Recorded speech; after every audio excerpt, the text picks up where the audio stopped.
Hello, everyone. Welcome, welcome. This is the intro session to the Neurographica, Neuro-Ikigai, the new algorithm of the Neurographica Special course. This is an intro session. I'm going to give you the information on the Ikigai model, on what it consists of, what the content is, everything about the Ikigai. And so some of you who are already registered for the workshop that's taking place tomorrow can come to the session, and we're going to start the drawing. Those of you who are not sure whether to register or not, I want you to find out more and decide for yourself for this amazing, amazing workshop. Okay, I'm going to share my screen. And welcome again to the Neuro-Ikigai, a practical coaching model within the new coaching model within the Neurographica Specialist course, okay? And we start the information on this model by talking about the word branding. What does branding mean, okay?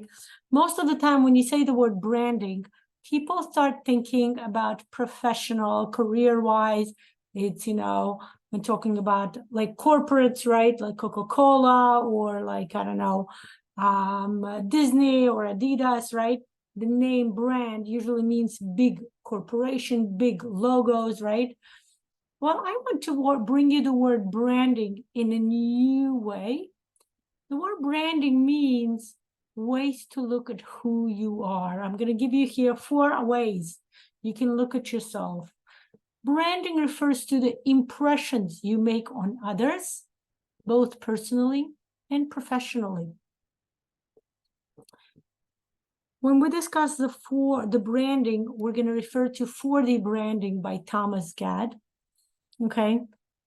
And this will inevitably bring us to the further information as we start discussing what does it mean when you present yourself to others? What does it mean when you present yourself to yourself? Okay. So the first, this type of breaking the information into 4 parts is called a quadrant. This is another fascinating subject that Pavel Piskaryov, the founder of the Neurographic method, has explored further, and it's called the Metamodern quadrants. The idea is that you can take any thoughts, any idea, any philosophy, and break it down into 4 sequential areas, okay? So when we start going through the quadrant, we always start on the upper right square, okay? Not the left, but right, rather like the way the clock works, okay? So it always goes in sequence. The upper right is the first part of the idea. The lower right is the second, the lower left is the third, and the upper left is the fourth, okay? So there are 4 ways we can look at who we are. The first way is functionality. What is the usefulness? And the questions we can ask is, what do you do? What do I do, right? What are the practical applications of who you are? It refers to the physical skills, okay? Refers to the practical applications of whatever you can do, your skills. The second setting is a social setting, and we ask a question: who is this for? Whom do I connect to or create a connection for? It refers to your ability to interact with others, with other people or other entities, and it refers to the development of the social emotional skills. This third setting, when we talk about branding, impressions we make on ourselves and on others, mental setting. What are you offering? What skill or product are you offering? What is my philosophy, you can ask, when I do what I do? It refers to the person's ability to assist others in change and transformation. This is the development of the mental skills. And the 4th part of branding, figuring out who am I in this world, is the spirituality. Why am I doing this? You can ask yourself a question. It refers to your ability to maintain this spiritual connection to all living expressions and accept the responsibility for them, right? And we're not just talking about people, not just children, right? It's also nature, right? Different entities, people in different countries, right? Not just people in your community or your country, right? Talking about nature, we're talking about animals, right? Creating new things, right? And this refers to spiritual awareness, okay? The development of spiritual awareness. When either people asking us who we are, or we ask ourselves, who am I? These are the 4 ways we can start the journey into the world of me, myself, and I. And here's where we go to discuss the specific philosophy. There are different ways, different philosophies, different systems to the way we can get to know who I am. The model we present to you is called Ikigai. Ikigai is a Japanese concept that combines the terms iki, which means alive or life, and gai means benefit or worth. When we combine them together, the term means that which gives your life purpose, meaning, work. Right? And we can see here, iki means life, that makes you, gai means worth living. The concept of Ikigai is said to have evolved from the basic health and wellness principles of traditional Japanese medicine. Japanese medicine. This medicine tradition holds that physical well-being is connected, is affected by one's mental and emotional health, and one needs to have a sense of purpose in life for proper physical and health benefits. Famous Japanese psychologist Michiko Kumano has done a lot of research into the Ikigai concept. And he has said that Ikigai refers to a state of well-being that arises from devotion to activities one enjoys, and also the ones that bring a sense of fulfillment. Michiko further distinguishes Ikigai from transitory pleasure, right? Hedonia, what Greeks refer to as hedonia, meaning just emotion, like something that short-term pleasure, right? When we eat, it's a short-term pleasure. Once we finish eating, we don't feel the sensation of the tasty food anymore. We all have our favorite tasty food. For some, it's sweets. For me, it's sushi, right? For some, it's maybe steak or something, or vegetables, right? But whatever it is, it's transitory, it's short-term. Once you finish chewing and swallow your food, your taste buds in your mouth are no longer involved. And as a result, it passes through. Well, Michiko talked about a different type of pleasure. He talked about the pleasure that's associated more with the word eudaimonia, which is an ancient Greek sense of life well lived. Eudaimonia is actually the way Greeks referred to the word happiness, right? That's how they termed the word what we refer to as happiness nowadays. So,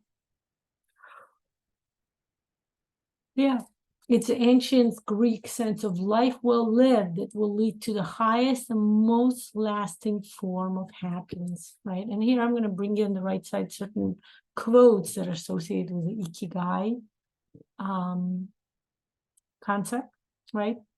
That's possibly Ikigai makes a Peter Pan of all of us, right? What does it mean, a Peter Pan? What is a Peter Pan? Peter Pan is this idea when a person can follow their imagination. If you ever read or watched Peter Pan, the movie, the cartoons, what does Peter Pan do? Besides appearing Peter Pan and taking people to Neverland, as we can understand the word Neverland means never land. But the idea that Peter Pan, what is the main quality that comes to a person's mind when you think about Peter Pan? It's flying. Peter Pan can fly, and he can teach others to fly. All they have to do is think about the idea or the memory that made them happy. Once you do this, you get filled up with energy, with resources, as we like to call it in the coaching world. And that's when, according to Peter Pan, we can fly, right? The famous Disney song, You Can Fly. And that's the idea. Ikigai makes a Peter Pan of all of us, and that is not necessarily a bad thing. Let us all be 12 years old. Usefulness of mind is important in Ikigai, but so is the commitment and passion, however seemingly insignificant your goal may be.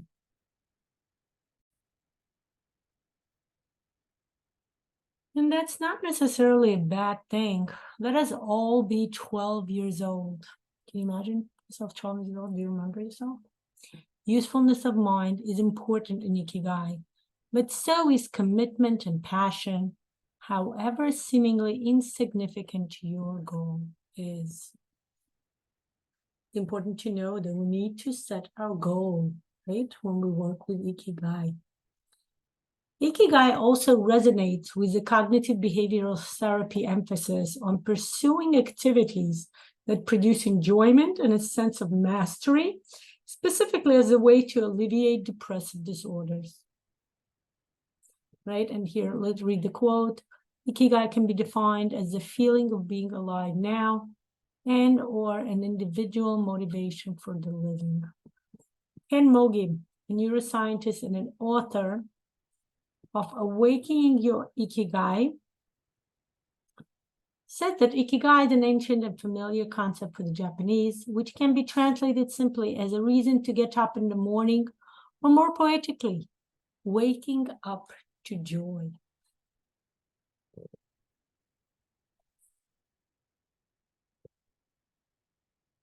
Ikigai also appears related to the concept of flow, as described in the work of the Hungarian-American psychologist Mihaly Csikszentmihalyi.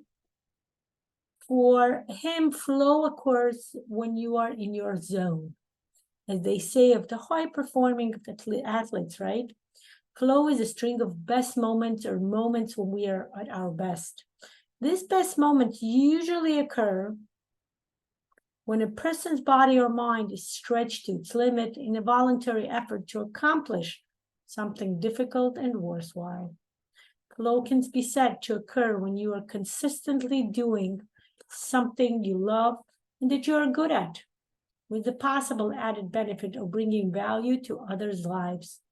In such a case, flow may be seen as in tune with your Ikigai or activities that give your life meaning and purpose. And reading the quote, it says here, the happiest people are not the ones who achieve the most. They're the ones who spend more time than others in the state of flow. It is important to know that Ikigai does not typically refer only to one's personal purpose and fulfillment in life, without regards to anybody else or the society at large. Ikigai has usually been cited as both the personal pursuit and the one as benefit to others. At the end, Ikigai that brings meaning, purpose, and fulfillment to one's personal life will also be contributing to the goods of the others, to the goods of the society at large. Further, it is said that everyone has an Ikigai. They have their own particular intersection of passion, talents, and the potential to benefit others. It is only a matter of finding it. The journey to Ikigai may require time, deep self-reflection, and effort, but it is one we can all make. And the quote that I found here is, if you can make the process of making the effort of your primary source of happiness, which is what Ikigai claims to reach, right? We're reaching a sense of happiness, then you have succeeded the most important challenge in your life. I'm actually preparing a happiness presentation for you. I'm going to do an open session as well. So special all of you in my specialist course, you will get that presentation as part of your materials. Those of you who are not, you are welcome to watch it. It's going to be an open session on my YouTube channel, Lana Shalom, okay? The concept of Ikigai is a purpose in life with both personal and social dimensions, as captured by the well-known Ikigai diagram. You can see it here on the right?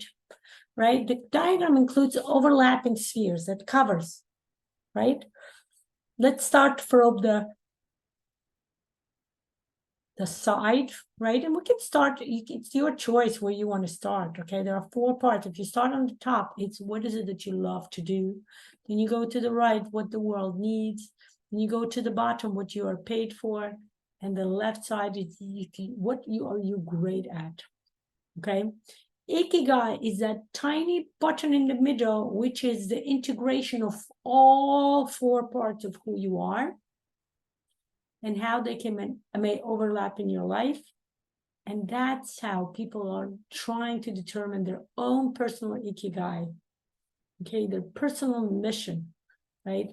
I have another presentation I'm preparing where I'm going to put together the Ikigai with the Dilt's pyramid to show you how they can overlap and integrate.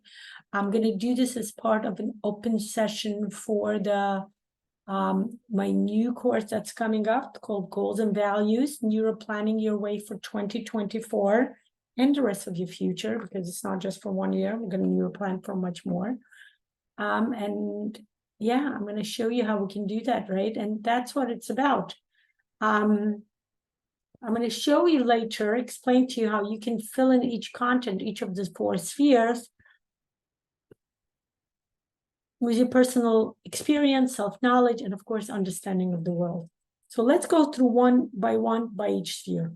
When we talk about the world needs it, okay, the world here might be humanity, might be the small community, might be anything in between, okay? When we're talking about the society, who do you refer to?